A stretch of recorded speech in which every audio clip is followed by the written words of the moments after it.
नमस्कार दोस्तों, बहुत बहुत स्वागत है मेरे YouTube चैनल लैबटेक कुमुद पर। आज मैं आपको एक वीडियो करने जा रहा हूं। इससे पिछला जो मेरा वीडियो था 70%, 80%, 90% में कितनी सैलरी बनेगी, इंक्रीमेंट क्या 3 साल का मिलेगा, वो बहुत सारे लोगों ने देखा है। बहुत प्यार दे रहे हो आप लोग, 12-13 हज़ार लोगों ने देख लिया है। अब अभी जिन लोगों की परीक्षा अवधि समाप्त हुई है उन बहुत लोगों की क्वेश्चंस आ रहे हैं कि हमारा जो है 4 साल के बाद इंक्रीमेंट लगेगा या हमारा 3.5 साल का नुकसान हो रहा है, 4 साल का नुकसान हो रहा है। तो मैं आपको समझा देता हूँ, बहुत छोटा सा वीडियो है, आप पूरा ज़रूर देखिएगा। ये 70%, 80%, 90% इंक्रीमेंट। अब आप ये जान लीजिए कि 2 तरह से हमारी इससे पहले जो होता था वो 2 साल की परीक्षा अवधि थी। अगर पुरानी परीक्षा अवधि देखेंगे हम तो 2 ईयर की थी। अच्छा, अब आपका सवाल ये है कि जब 2 साल की प्रोबेशन पीरियड था तो उसमें हमें पूरा इंक्रीमेंट मिल जाता था। तीसरा, आपकी जो नई हुई है वो हुई है 3 ईयर की। हमें बताने की ज़रूरत नहीं है कि 70, 80, 90% में क्या चल रहा है। आप सब लोगों ने वीडियो देखा है और आप सब जानते भी हो। अच्छा, ये ज़रूर मेरे को समझाना है आपको कि परीक्षावादी पुरानी में कैसे इम्प्लीमेंटेशन होता था और न्यू में कैसे जो है इंक्रीमेंट इम्प्लीमेंटेशन होगा। दूसरा, कब कब लगता है और कितना % लगता है। तो % की तो मैं बात इसलिए नहीं करूंगा क्योंकि एक 7th पे मैट्रिक्स की एक टेबल पूरी दे दी है। अगर बात करें हम लैब टेक्नीशियंस की, दूसरा पॉइंट अपन पहले देख लेते हैं। अगर हम बात करते हैं लैब टेक्नीशियन की, तो लैब टेक्नीशियन का जो है पे मैट्रिक्स होता है कितना, 28,700। ठीक है, ये क्या हो गया आपका, ये हो गया पे मैट्रिक्स। यही कारण है कि पे मैट्रिक्स आपका 70% में नहीं है, 80% में नहीं है, 90% में। यही एक कारण है कि आपका इंक्रीमेंट जो है इम्प्लीमेंटेशन नहीं होगा 3 साल तक। दूसरा, पुरानी परीक्षावधि में पूरा आपका पे मैट्रिक्स था। यही कारण था कि 2 साल उसमें इम्प्लीमेंटेशन होता था आपके इंक्रीमेंट का। अब आप देखिए, पे मैट्रिक्स जो है 28,700 है, तो कितना % लगता है। वैसे 3% लगता था। अगर हम इसका 1 साल बाद जो है इंक्रीमेंट देखें तो कितना हो जाएगा, 29,600 रुपये।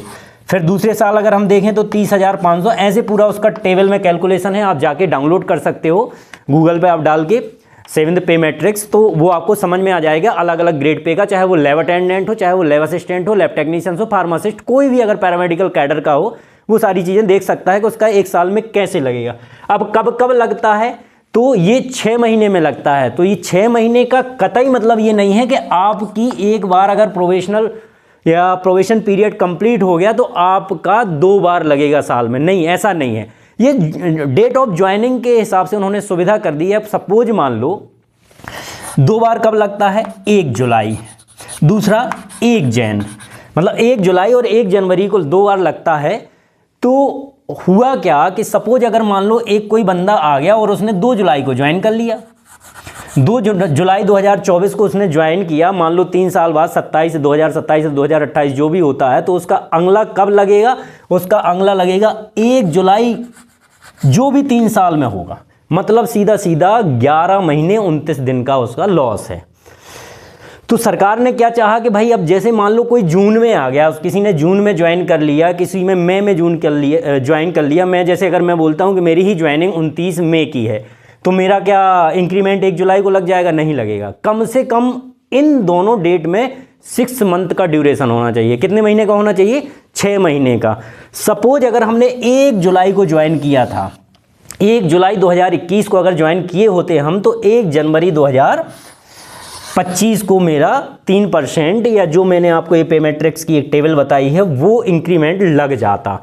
अगर हमने इसी 1 जुलाई की जगह अगर 2 जुलाई को ज्वाइन कर लिया होता, तो अगला जो इंक्रीमेंट लगता वो 1 जुलाई 2025 को लगता। अगर हमने 2 जुलाई 2021 को ज्वाइन किया होता तो ये बात क्लियर समझ लीजिए। अगर आप एक दिन भी लेट हो जाते हैं और ये 1 जनवरी से लेके 1 जुलाई तक ज्वाइन करने वाले बच्चे, 1 जनवरी से लेके 1 जुलाई तक ज्वाइन करने वाले बच्चों का 1 जनवरी 2025 में लग जाएगा। ये बात आप जान लो जो मेरे साथ ज्वाइन किए हुए हैं। दूसरा मैं आपको बता दूं, जिन्होंने 2 जुलाई से 30 जून तक ज्वाइन किया हुआ है, मिनिमम 6 मंथ का ड्यूरेशन होना चाहिए। सपोज किसी ने 2 जुलाई को ज्वाइन किया है, अगस्त को किया है, आपका 30 अगस्त तक या 30 दिसंबर तक अगर किसी ने किया है, तो अगला उसका लगेगा 1 जुलाई 2025। तो अब ये तो डिपेंड करता है डेट ऑफ ज्वाइनिंग पे। तो कम से कम 6 मंथ और ज़्यादा से ज़्यादा बच्चों का 11 मंथ 29 डेज का लॉस है।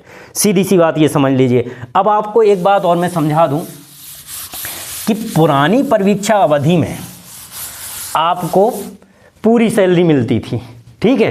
पूरी सैलरी मिलने से होता क्या था कि उनका इंक्रीमेंट का इम्प्लीमेंटेशन कैसे होता था।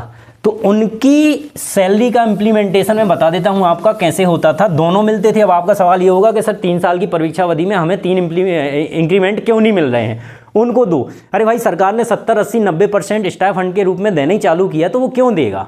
ये तो ऑलरेडी पहले से है और ऐसा कोई नियम नहीं है कि आपको 3 साल का दिया जाए।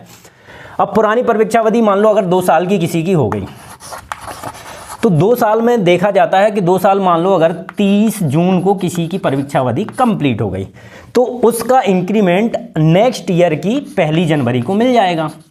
अब ये ऐसे ही इसी सीक्वेंस ऑर्डर में अगर बैक में जाएंगे तो उसका 1 साल कंप्लीट कब होता है? मान लो अगर किसी ने ज्वाइन किया 30 जून 2022 को, तो 30 जून 2023 को उसका 1 साल हो जाता है। तो उसका भी 1 जनवरी 2024 को मिल जाएगा और दूसरा जो है उसका 1 जनवरी 2025 को मिल जाएगा। बड़ा सिंपल सा गणित है। तो ऐसा नहीं है कि स्टार्टिंग की जो 6 महीने का आपका लॉस हो रहा है तो वो पुराने लोगों को भी होता था। सपोज किसी ने अगर 1 जनवरी 2025 को ज्वाइन किया है तो उसका जाके 1 जुलाई 2025 में लगेगा। ये 6 महीने का एरियर कुछ नहीं मिलेगा। आपको मैं बता दूं, तो जो बहुत सारे बच्चे अभी बोल रहे हैं कि सर मेरा 4 साल हो जाएगा, मेरा तो 4 साल का नुकसान हो जाएगा, 3 साल तो ऑलरेडी 70%, 80%, 90% है। तो ऐसे ही पहले भी लगता था और ऐसे अब भी लगेगा। बट डेट ऑफ ज्वाइनिंग का फ़ायदा है लोगों को। अगर किसी ने 1 जुलाई के पहले ज्वाइन कर लिया है 2021 में, तो उसका जो इंक्रीमेंट का इम्प्लीमेंटेशन है वो 1 जनवरी 2025 में हो जाएगा। किसी ने अगर 2 जुलाई के बाद दिसंबर तक 30 दिसंबर तक किया तो उसका इम्प्लीमेंटेशन अगले 2025 में 1 जुलाई को होगा। तो ये पूरी आपकी एक जानकारी थी। और पुरानी परिवीक्षा अवधि को मैंने आपको इसलिए समझा दिया कि उसमें पे मैट्रिक देखो फिक्स था, 28,700 था, तो उनको लगाने में कोई तकलीफ नहीं थी। नया जो संशोधन किया उन्होंने स्टाइपेंड के रूप में किया और स्टाइपेंड में सिर्फ हमें क्या मिला? डीए मिला है, एचआरए मिला है। इसके अलावा इंक्रीमेंट का कोई हिसाब किताब नहीं है। आपके 3 साल की सर्विस का कोई हिसाब किताब नहीं है, लेकिन परिवीक्षा अवधि आपकी 3 साल ही कहलाएगी। आप ये मत सोचिए कि आपका 4 साल का नुकसान है। हाँ, 4 साल का नुकसान उनका है जिन्होंने 2 जुलाई के बाद ज्वाइन किया है। जिन्होंने मई जून में ज्वाइन कर लिया उनका कोई नुकसान नहीं है। ऐसे ही पहले भी आपका अगर मान लो 2 साल की परिवीक्षा अवधि हुई किसी की, तो उसको 1.5 साल का ही एरियर्स मिलता था। क्यों? क्योंकि 6 महीने जो है वो कैलकुलेशन में चले जाते थे जब भी फिक्सेशन होता था। तो एक ये कन्फ्यूजन वाला आपका मैटर था, वो मैंने आपको सॉल्व कर दिया है। तो ऐसे ही और भी वीडियो देखने के लिए मेरे चैनल को सब्सक्राइब करें, लाइक करें, शेयर करें। Thank you friends.